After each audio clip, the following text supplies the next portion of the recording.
Mahasiswa Universitas Bilfat, Kampus Merdeka.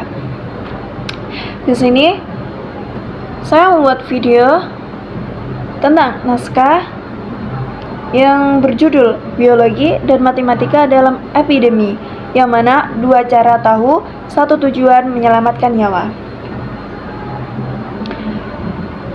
Pada video ini, saya ingin menjelaskan bagaimana biologi dan matematika saling bekerja sama dalam memahami penyebaran COVID-19.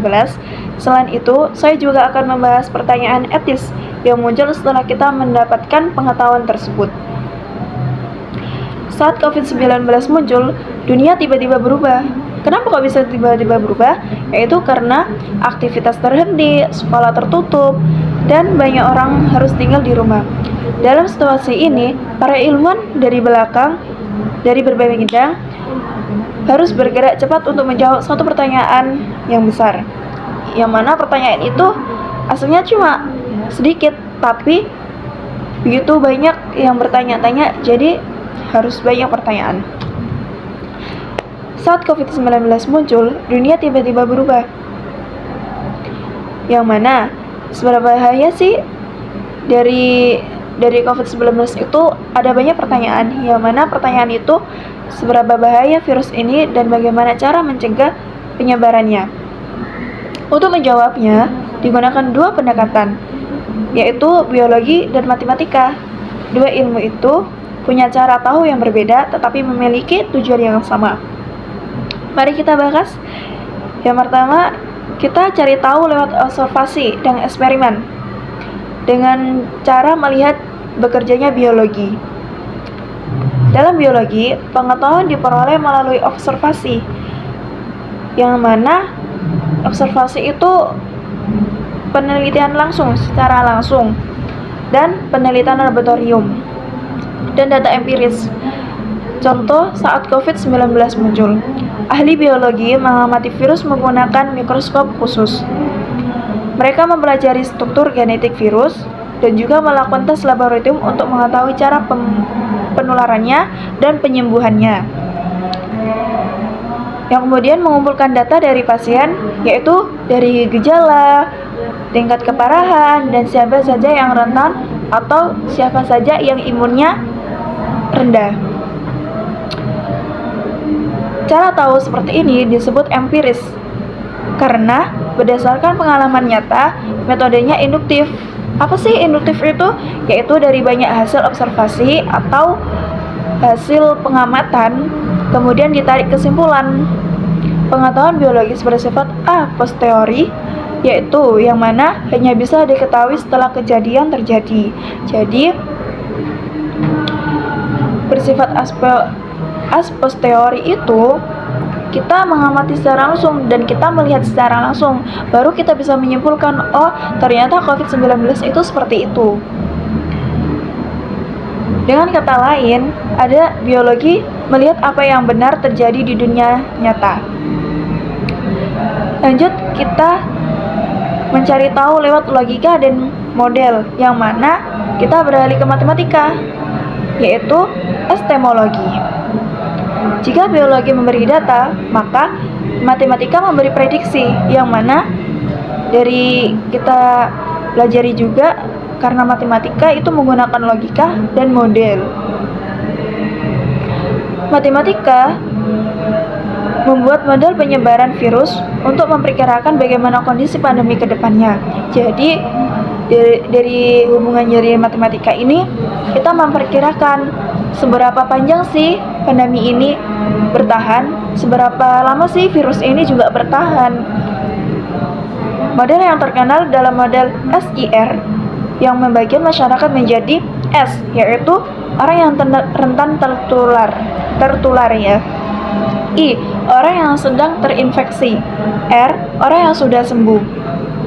Jadi SIR itu adalah persatuan dari orang-orang yang tertular dan orang-orang yang sedang terinfeksi dan orang-orang yang sudah sembuh. Selain itu, matematika juga memperkenalkan konsep RO, yang mana jumlah rata-rata orang yang dapat ditulari oleh satu orang yang sakit. Jadi arti dari RO itu sendiri seperti semisal ya, ada satu anak yang terkena dan ada juga satunya terkena, jadi mereka saling tertular. Cara tahu matematika berbeda dari biologi yaitu bersifat deduktif, yang mana menggunakan logika dan rumus. Lanjut ya. Cara tahu matematika berbeda dari biologi yaitu bersifat deduktif, yaitu menggunakan logika dan rumus. Rasional. Yang kedua rasional, tidak harus melihat kasus nyata. Dan yang ketiga a priori, yaitu yang artinya bisa dibuat sebelum kejadian berlangsung selama ada data pendukung. Jadi, matematika tidak melihat virusnya, tetapi menghitung bagaimana virus itu menyebar. Jadi keduanya saling melengkapi, biologi memberi fakta dan matematika memberi prediksi. Jadi dari keduanya itu saling berhubungan ya.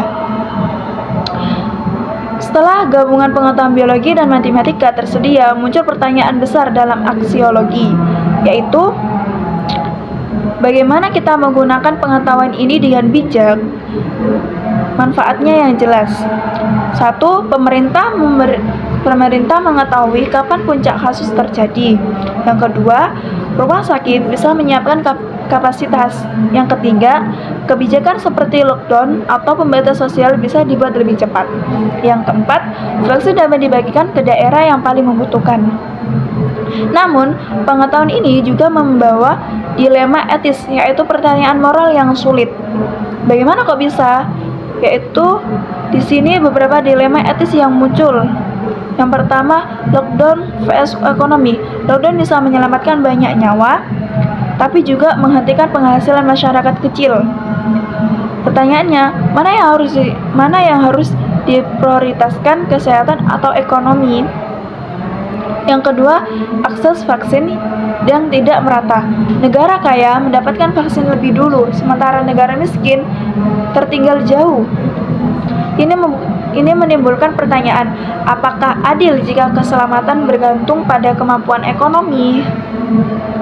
Yang ketiga, privasi data kesehatan. Konteks tracing membutuhkan data pribadi seperti lokasi dan riwayat perjalanan.